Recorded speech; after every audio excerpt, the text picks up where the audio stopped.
As for Nia, she began her journey toward healing, now safe, loved, and supported. Her mother later sent John a handwritten letter that simply read, "Because of you, I have my daughter back.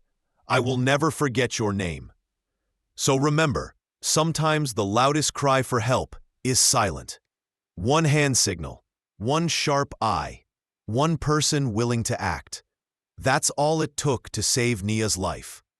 Like, share, and subscribe. Nia was safely handed over to her mother, who arrived in tears, collapsing into her daughter's arms the moment she saw her. That moment, raw and full of emotion, hit John harder than any battlefield he'd ever stepped on. The media got hold of the story within 24 hours. "Retired Marine saves missing girl at diner," the headlines read. His face was on the local news, his story spreading fast across social media. Everyone called him a hero, but in every interview, John said the same thing. "This wasn't about me, this was about her.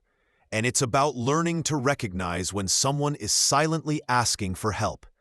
He went on to partner with a national nonprofit, helping to raise awareness about the hand signal for distress, used globally now by victims of abuse and trafficking.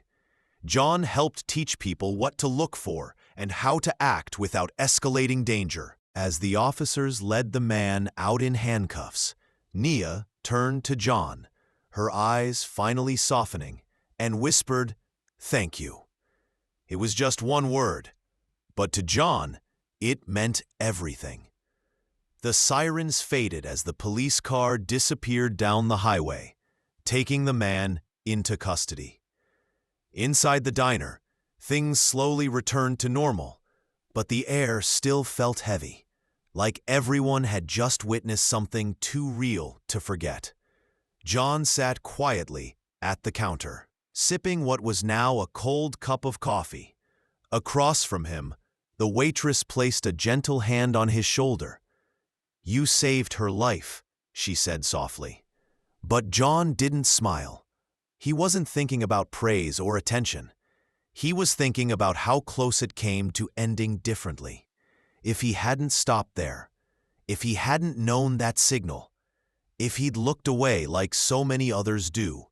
That evening, John met with detectives and Child Protective Service. She was shaking, eyes wide with fear, but when the officer knelt beside her and said, "You're safe now," her tiny shoulders finally dropped, and she let out a silent, trembling breath. She was free. The man was later identified as a wanted fugitive, already under investigation for multiple counts of child trafficking across state lines. The girl, Nia, had been missing for 2 days. Her face had been plastered all over local news and Amber Alerts, but until now, no one had spotted her. John sat back down in the booth, heart still pounding, but calm on the outside. That's what years of training does. It keeps your mind clear when everything else goes to hell. A detective later told him, "If you hadn't recognized that signal, she might have disappeared forever." John just shook his head. "I didn't do anything special. I just paid attention." But everyone in that diner knew the truth. He had done what few people could do in that moment. He saw the danger, stayed calm, and acted with it. The man's eyes darted toward the door, calculating his chances. But John stood firm, a wall of discipline and steel, his marine instincts fully awakened. For a second, the diner went completely silent. Time seemed to freeze. Then the man reached inside his coat. Bad move. In one fluid motion, John grabbed the man's wrist, twisted it behind his back, and slammed him face first onto the table. The coffee mugs crashed to the floor. Diners screamed and ducked. The waitress backed away as the front door burst open and 2 police officers stormed in, weapons drawn. John didn't flinch. Holding the man pinned with one knee on his back, he calmly called out, "Retired Marine. Suspect was preparing to flee. Possible weapon." The officers took over instantly, cuffing the man and reading him his rights.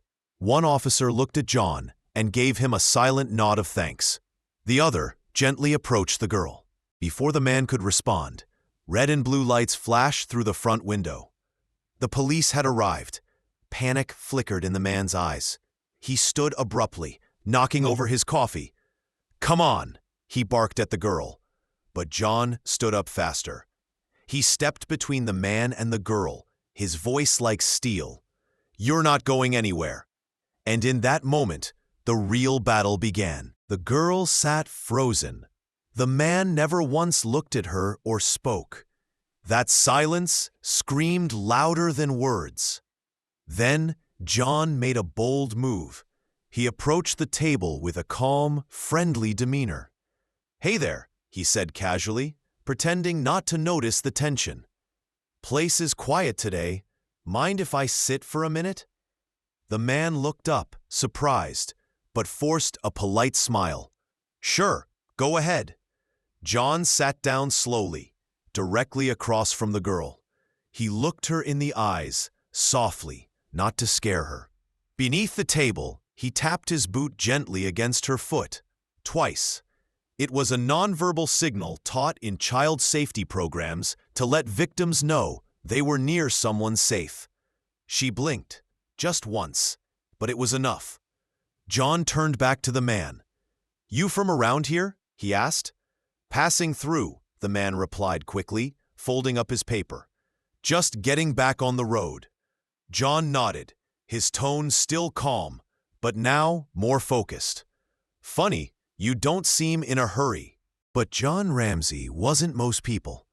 And that little girl had just placed her life in the hands of the one man in that diner who knew exactly what that silent signal meant and was ready to act. John kept his eyes on the man, who seemed relaxed. Too relaxed. He was reading a newspaper, sipping coffee, and acting like any other customer. But John noticed the subtle things.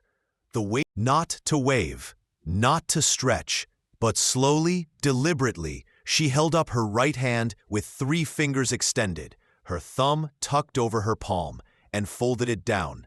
It looked simple, unless you knew what it meant. John knew. That hand signal, shared on social media in recent years, had become a silent SOS for victims of abuse and trafficking. To most, it meant nothing.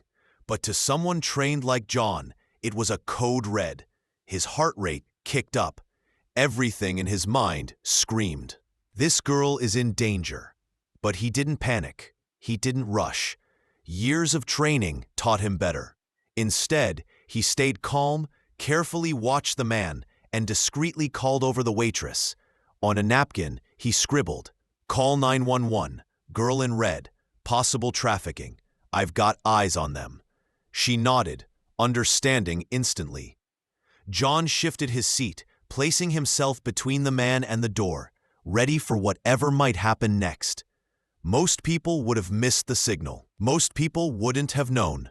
It was a blazing summer afternoon along Highway 85 when John Ramsey, a retired Marine Corps sergeant, pulled into a quiet roadside diner for what he thought would be a quick coffee break.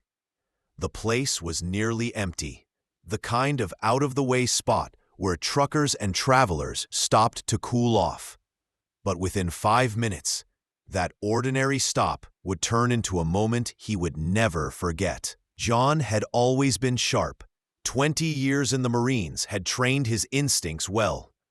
As he took his usual seat near the window, eyes naturally scanning every corner of the room, something caught his attention.